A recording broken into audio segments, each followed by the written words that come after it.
Look, nakarating na nga sa Hong Kong ang KKK family. At makikita nga dito na talagang dinumog si Katrina at Chris Lawrence ng mga fans sa Hong Kong. Especially ang kanilang mga fans na mahal ang KKK family.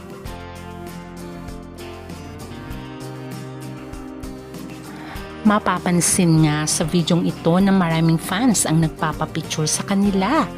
At talaga naman, inabangan si Katrina at Chris Lawrence sa Hong Kong. At makikita rin na masaya si Kat at si KL habang kausap ang kanilang mga fans na talagang inabangan sila. At talaga naman nandun para suportahan sila. Hindi sumama si Katie dito at nasa hotel lamang si Katie. Para nga mabigyan ng pagkakataon ng kanyang mama at papa na pasalamatan ang lahat ng fans na nagmamahal sa KKK family. Syempre naman, meron ding mga pictures at mga giveaways at marami ding regalo ang binigay ng mga fans kay KL at Katrina Halili. Kaya naman ganun na lamang ka-grateful itong si Kat at si KL at lahat ng kanilang mga fans ay pinagbigyan nila habang sila ay dinudumog. At sila ay talagang nagbigay ng chance na magkaroon ng picture taking sa kanila. O kita nyo naman, daming mga fans ang lumapit talaga sa kanila sa Hong Kong. Mapapansin din na dinumog talaga sila ng mga fans nila sa Hong Kong, ang OFW nating mga bayani. Talaga namang pinagbigyan din ni Kat at KL ang kanilang mga fans na talagang inabangan nga sila sa Hong Kong. Ito ang kanilang way na pagiging thankful sa lahat ng mga biyaya at blessings na dumating sa kanila bilang couple. At syempre, masaya si Katie dahil nga rin sa magandang blessings na dumating sa kanyang mama at papa kaya hindi na siya sumama. Pero ano tong sweetness overload ni Katrina at Chris Lawrence sa Hong Kong? Ating alamin.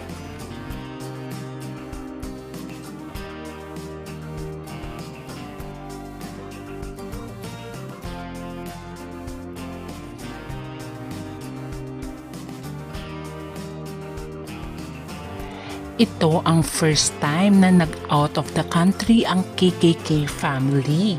Matatandaan na almost lagi silang magkakasama pero mostly sa Pilipinas lamang. Ito ang first out of the country nila. Kaya naman pinaghandaan din ng mga fans na taga Hong Kong ang kanilang meet and greet. Kasama nga si Chris Lawrence at Katrina Halili. O diba ang saya nila? Talaga naman very grateful ang dalawang ito. Pakinggan ang kanilang mga mensahe sa kanilang mga fans.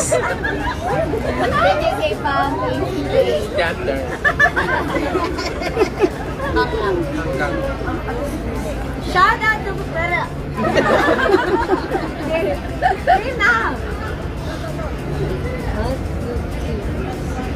Hindi siya nagsasalita. Uy. Shout out to KKK fam. H. Greyhound Fan Chapter. We love you. Thank you so much. We love you. O diba maituturing na rin silang power couple? Dahil iba't ibang bansa na rin ang talagang nagmamahal sa kanila at sumusuporta. Meron na din silang Caterans Global. At the same time, meron ding Hong Kong fans. At iba pa. Makikita rin dito ang sweetness overload ng dalawang ito na nagkukulitan habang nasa Hong Kong. At marami ring mga fans ang naku-curious talaga sa dalawang ito kung sila na nga ba o hindi pa. Pero kita naman sa kanila, action speaks louder than words. Anong masasabi nyo sa kanilang sweetness? Sila na kaya o talagang low-key lamang sila at ayaw muna nilang ipaalam? Pero kahit ano pa man yun, ang importante ay masaya silang pareho at nagkakaintindihan. Iyon ay sapat na. Sabi nga ni Chris Lawrence, one step at a time. Kaya wait lang tayo. For sure ay may announcement din ang dalawang ito. Pati nga ang mga taga-Hong Kong ay naku-curious sa dalawang ito dahil tinudumog nga sila. Ayon nga sa mga ibang OFWs na nakakita sa kanila, pati nga daw ang mga lokal sa Hong Kong ay napapalingon sa kanila dahil nagtataka sila bakit dinudumog nga itong si Katrina at Chris Lawrence. Kaya naman napapatingin na lang sila sa kanila. Kaya naman maraming fans ang natutuwa sa dalawang ito dahil behind the camera ay talaga nagkukulitan. Normal lang sa kanila ang mag-asaran at magkulitan. Ganun din ang maglambingan. Lalong-lalo na alam naman natin na si Kat ay sweet bully, which is alam naman ni KL yon. Kaya natutuwa siya pag binubuli siya ni Kat dahil alam niyang lambing lamang iyon ni Kat.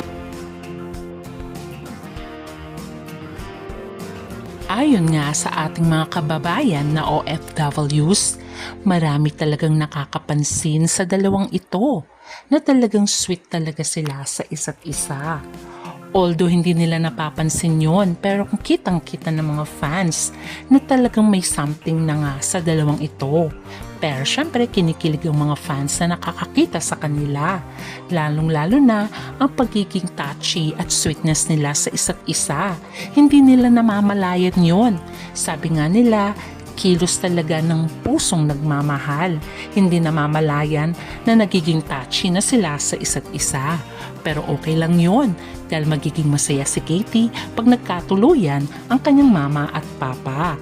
At yun sure ang kanyang dinadalangin na sana nga ikasal one day ang kanyang mama at papa. Diba lagi niyang sinasabi, Papa, marry my mama. Yun ang laging binabanggit nga ni Katie.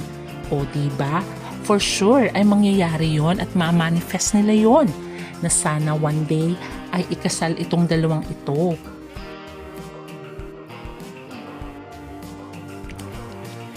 Ito din naman ang wish ng mama ni Katrina Halili na may katuwang sa buhay ang kanyang anak na si Katrina Halili. Sabi nga niya ay nasa kay Kat na daw yun dahil siya daw ang may katawan. Pero syempre wish niya nga na magkabalikan ang dalawa dahil alam niyang magiging masaya si Katie Loves.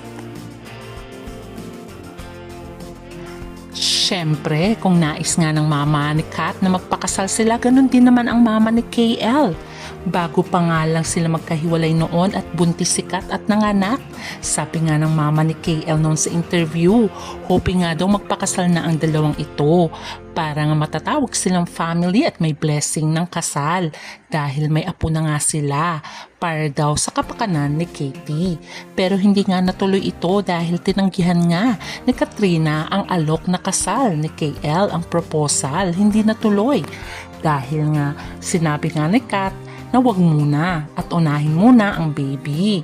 At sabi nga ni Kat noon, kailangan manibahay daw muna bago magpakasal. For sure, yun naman ang next project ni KL, ang pangarap na bahay dahil meron na nga siyang nabiling van, ang KKK van. Kaya hoping one day, makita nating mabuo na ang KKK family. At itong ating aabangan. Hanggang sa muli, please don't forget to like, share, and subscribe. Bye!